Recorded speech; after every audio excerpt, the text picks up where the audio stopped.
Pacquiao recovers from surgery. Top-ranked promoter one Bob Arum is working on his return to the ring. Arum told ESPN.com on Monday that Pacquiao will be back in February or March, but no later than the second week of April, he promises. Skip, what do you expect from your boy moving forward? He wants to fight a lot. Stephen A. Smith, obviously my man Manny Pacquiao is coming off very serious rotator cuff surgery, and clearly he suffered said injury 3 weeks before he fought Floyd Mayweather Jr., so he fought with basically one arm tied behind his back, and I still thought he won that fight on points because Floyd ran and ran and ducked and ran and ran and ran and ducked some more. We know that. So now Floyd Mayweather Jr. has retired after he, quote-unquote, fought Andre Berto. Well, I can guarantee you Manny Pacquiao will not fight any Andre Bertos as he rebuilds himself toward fighting condition and will then challenge Floyd again. But obviously Floyd is now retired, so he will run and duck into retirement, and I don't think they'll ever fight again because Floyd would be afraid to fight a Manny with two arms instead of one. Well, Manny Pacquiao will come back to the game of boxing. I mean, he is obviously one of the great ones. Here's hoping he doesn't get put to sleep. Doesn't look like if he took overdosed on Ambien. Let's make sure that nothing like that happens to him. David Garcia, I still think is probably a little bit too small for him. Keith Thurman is a fight that I would like to see. I'd like to see him fight a Canelo Alvarez or a rematch with a Freddie Roach-trained Miguel Cotto. Who will Freddie Roach pick in that particular situation to train? Manny Pacquiao, I have no doubt, will be even better because after getting schooled on the art of boxing, like Floyd Money Mayweather has done, one arm? I really believe How do you that school now, a one-arm fighter? I really believe that now, since he'll have guys that can't evade his punches and make him miss 400 times the way Floyd did, I think Manny Pacquiao will actually be great again. Yeah, because I agree. He won't be He'll able fight to legitimate fighters. He'll be able to hit other dudes. Couldn't hit Floyd. We'll see. You know what I'm excited for? Tomorrow, we have a great debate on the show. Who is truly America's team? The Yanks, the Cowboys? Do you have others? It's a joke. Weigh in. We want to hear from you. In place of Josh McCown, who was out because of a concussion, Johnny Manziel led Cleveland to a 28-14 win over Tennessee. That led many people to wonder what would happen when McCown came back. Well, we have that answer. Josh McCown will start ahead of Johnny Manziel this Sunday when the Raiders come to town. That after McCown passing the NFL's protocol on concussions. Jerome Bettis is still here. Jerome, what does this mean for Johnny? Actually, you may think I'm crazy. I think this is great for Johnny. Everybody's saying, oh, man, you know, Johnny's going back to a backup.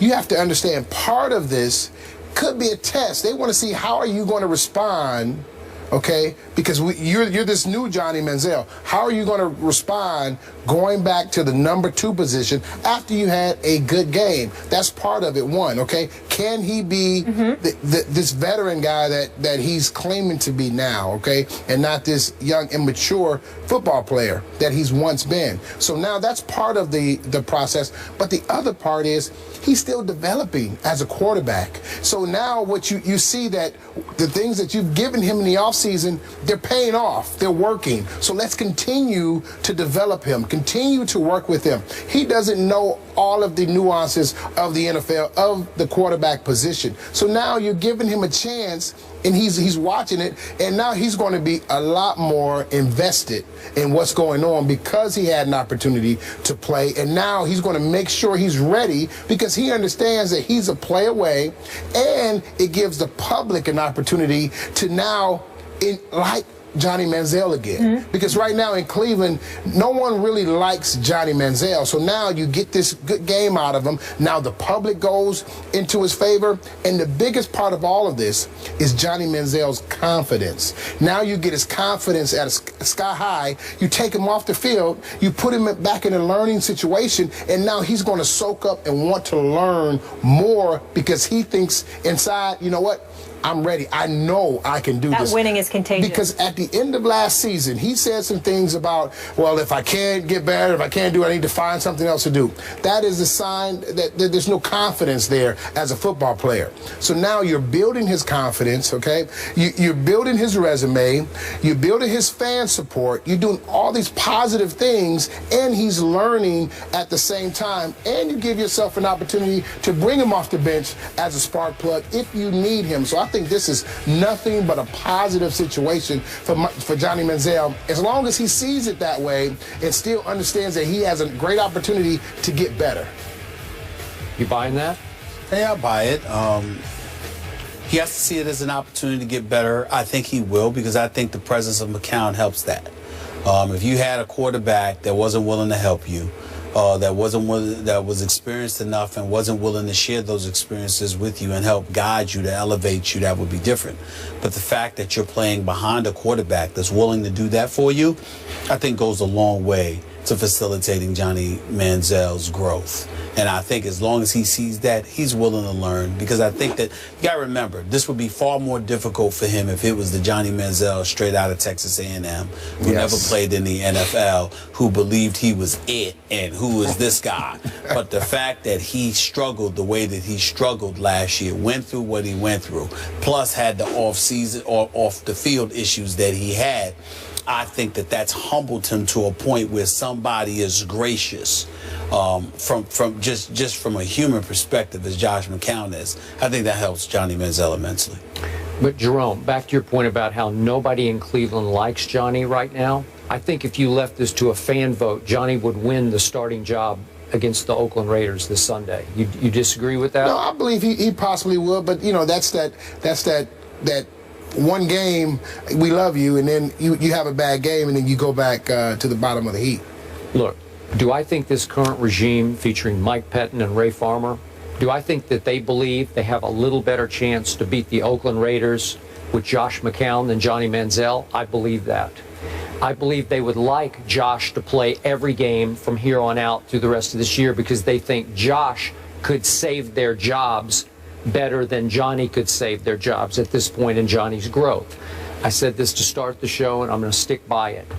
On draft night, Patton and Farmer were not remotely on board with even drafting Johnny Manziel. So when the owner overrules you and the quarterback coach is on your side, he's no longer there. He's been replaced. It's a bad situation from jump, because you're with two guys who are the two primary football decision makers who do not believe in you and your very unusual skill set. And as I always say, you either gulp the Johnny Kool-Aid or you're going to spit it out, because it's going to have a bitter taste to you, because it is completely unconventional. I think it makes them nervous. Josh McCown makes them very comfortable. So I'm not surprised they went back to Josh, though I think the fans, especially the season ticket holders, would rather lose with Johnny than lose with Josh, because it's just a lot more fun. It's a lot more fun to watch, right? So they're doing what they need to do to save their jobs, which I don't think will get saved at all. I think this will be their last year, one and done this year. So do you think, let me ask you this question, do you think it's beneficial for Johnny Manziel to go back to the backup role?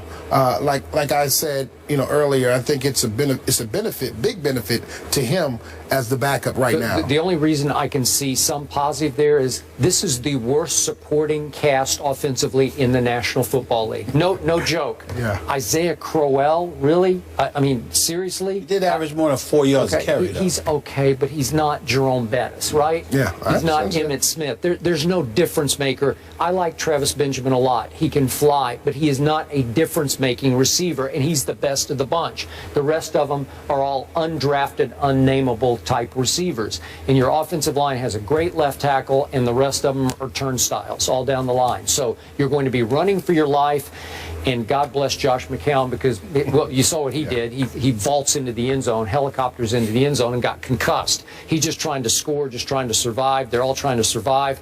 I hope Johnny winds up somewhere else. That's just me, because I think this is an unwinnable situation in Cleveland.